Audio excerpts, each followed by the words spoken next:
സിദ്ധരാമയ്യ ഇപ്പോൾ ലോകായുക്ത അന്വേഷണം ഉൾപ്പെടെയുള്ള കാര്യങ്ങൾ നേരിടുമ്പോൾ ഭൂമി വിവാദവുമായി ബന്ധപ്പെട്ട വിഷയം അത് ആളിപ്പടർത്തി കത്തിക്കാനാണ് BJPയുടെ ശ്രമം.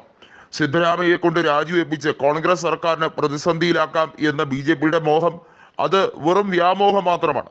കാരണം അതിനേക്കാൾ ശക്തനായ DK ശിവകുമാർ ഇപ്പുറത്തിരിപ്പുണ്ട്. അദ്ദേഹം മുഖ്യമന്ത്രി സ്ഥാനത്തേക്ക് എത്തിയാൽ പിന്നെ BJPയുടെ കഥ കഴിഞ്ഞു എന്ന് വേണമെങ്കിൽ പറയാം. ഇപ്പോൾ പ്രതിപക്ഷത്തുള്ള BJP MLA-മാരിൽ പലരും കോൺഗ്രസിലേക്ക് എപ്പോൾ വേണമെങ്കിലും എത്താം എന്ന മട്ടിലാണ് DK ശിവകുമാറിനെ കണ്ടത്. അതിൽ ചിലർ DK ശിവകുമാറിനോട് കൃത്യമായി കോൺഗ്രസിൽ വരാനുള്ള ആഗ്രഹം പ്രകടിപ്പിച്ചിട്ടുണ്ട്. JDS-നകത്തുള്ള MLA-മാർക്കും കടുത്ത അതൃപ്തിയാണ് കുമാരസ്വാമിയുമായി ഉള്ളത്. കുമാരസ്വാമി കേന്ദ്രമന്ത്രിയായതിനു ശേഷം JDS-നെ അങ്ങ് രക്ഷിച്ചു കളയാമെന്ന് വിചാരിച്ചെങ്കിൽ അത് വെറും വെള്ളത്തിൽ വരച്ച വരയായി മാറുകയാണ്. രേവണ്ണയുടെയും മകൻ പ്രജ്വൽ രേവണ്ണയുടെയും സെക്സ് ടേപ്പുമായി ബന്ധപ്പെട്ട വിഷയം ഉൾപ്പെടെയുള്ള കാര്യങ്ങൾ വെറുതെയല്ല ജനങ്ങൾ ആളിക്കത്തിച്ചത്. ജനങ്ങൾക്ക് കൃത്യമായി അറിയാം JDS എന്നത് കുടുംബ പാർട്ടിയാണ്, അതിനകത്ത് യാതൊരുവിധ മൊറാലിറ്റിയും ഇല്ല എന്നുള്ള രീതിയിലേക്കാണ് ആളുകൾ കൃത്യമായും JDS-നെ കാണുന്നത്. BJPക്ക് വലിയ രീതിയിലുള്ള തിരിച്ചടി നൽകാൻ കൃത്യമായി കഴിയുന്ന ആൾ തന്നെയാണ് DK ശിവകുമാർ. ഇപ്പോൾ DK പറഞ്ഞിരിക്കുന്ന ഒരു കാര്യമുണ്ട്. നിർമ്മല സീതാരാമനെതിരെയും അതുപോലെ തന്നെ സെബി ചെയർപേഴ്സണായ മാധവി ബുച്ചിനെതിരെയും ഒക്കെ ഗുരുതരമായ ആരോപണം ഉന്നയിക്കപ്പെടുന്നു.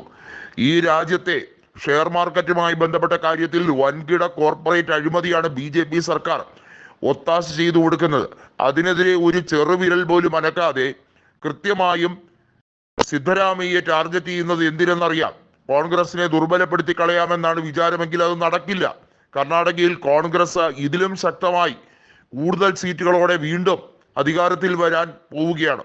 ലോക്സഭയിൽ ഉണ്ടായ തിരിച്ചടി താൽക്കാലിക മാത്രമാണ്. അതേസമയം നിരവധി MP-മാർ തന്നെ കണ്ട കാര്യം DK വെളിപ്പെടുത്തുകയുണ്ടായി. രമേശ് ചന്ദ്രപ്പ അടക്കമുള്ള MP-മാർ കോൺഗ്രസിലേക്ക് വരാൻ ആലോചിച്ച് നിൽക്കുകയാണ്. BJP MP-മാർ പലരും ഈ കാലയളവിൽ രാജിവെക്കുമെന്ന് തനിക്ക് ഉറപ്പുള്ളതായും DK ശിവകുമാർ പ്രഖ്യാപിച്ചിരിക്കുകയാണ്. മറ്റൊരു കാര്യം കൂടി പറഞ്ഞിരിക്കുന്നത് കർണാടകയിൽ മിക്കവാറും 5 ലോക്സഭ ഉപതെരഞ്ഞെടുപ്പ് ഉണ്ടാകും എന്നുള്ള രീതിയിലാണ്. അങ്ങനെ വന്നാൽ പിന്നെ കോൺഗ്രസിന്റെ സീറ്റ് നില കൂടുകയാണ് ചെയ്യുന്നത്. വയ്യാവേലി പിടിച്ചു പറ്റുന്നത് BJP-യാണ്. BJP ജനകീയ സർക്കാരിനെ തകർക്കാൻ വേണ്ടി ഒട്ടനവധി പദ്ധതികൾ ചെയ്യുന്നുണ്ട്. എവിടെയെല്ലാമാണോ കോൺഗ്രസ് അല്ലെങ്കിൽ BJP ഇതര സർക്കാർ ഭരിക്കുന്ന അവിടെയൊക്കെ ഉള്ള നേതാക്കളെ ടാർഗറ്റ് ചെയ്തുകൊണ്ടാണ് ED-യെ അന്വേഷിപ്പിക്കാൻ വിടുന്നത്.